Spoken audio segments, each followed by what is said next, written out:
Hey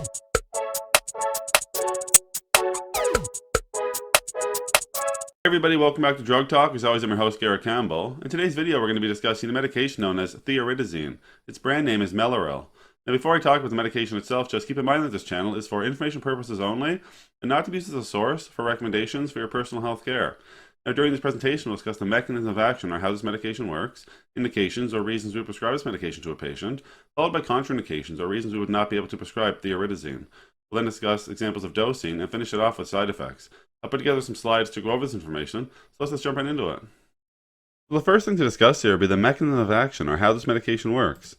So thioridazine is a piperidine phenothiazine, which is believed to work by blocking postsynaptic dopamine D2 receptors in the brain, especially in the mesolimbic and mesocortical tracts.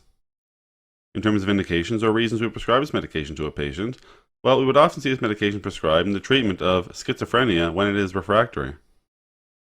With respect to contraindications or reasons we would not be able to prescribe thioridazine, well, first off, we wouldn't give this medication to a patient who has a hypersensitivity to thioridazine or to any other component of the formulation. A patient would not use this medication if they were using other medications that cause the prolongation of the QT interval. As well, if a patient had a history of cardiac arrhythmias, they would also not use this medication.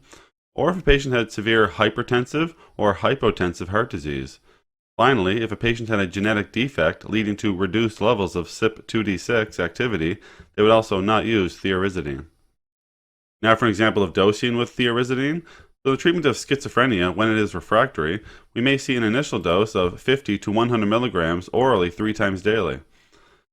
The patient may then increase the dose gradually to a maximum of 800 milligrams per day, given in 2 to 4 divided doses.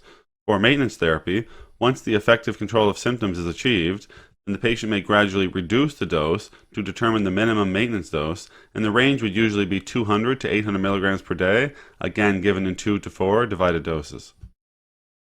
As with all medications, there are some side effects or adverse reactions that patients may experience while using thioridazine. Let's go over some of those here now. Some patients may experience hypotension or low blood pressure, as well as diminished sweating or photosensitivity. Constipation may occur, as well as xerostomia or dry mouth. Some patients may experience dizziness or somnolence, as well as tardive dyskinesia, blurred vision, urinary retention, or nasal congestion. Some more serious side effects may include prolonged QT interval, priapism, or thrombocytopenia. Alright everybody, that's all we're going to talk about today with thioridazine or Mellaril. As always, I'm very thankful you took the time to come by and watch one of my videos. If you found the information valuable and you'd like to help grow this channel, remember you can like the videos, share the videos, or most importantly, subscribe to the YouTube channel. There's also some links in the description. You can check it out as well. But for today, take care.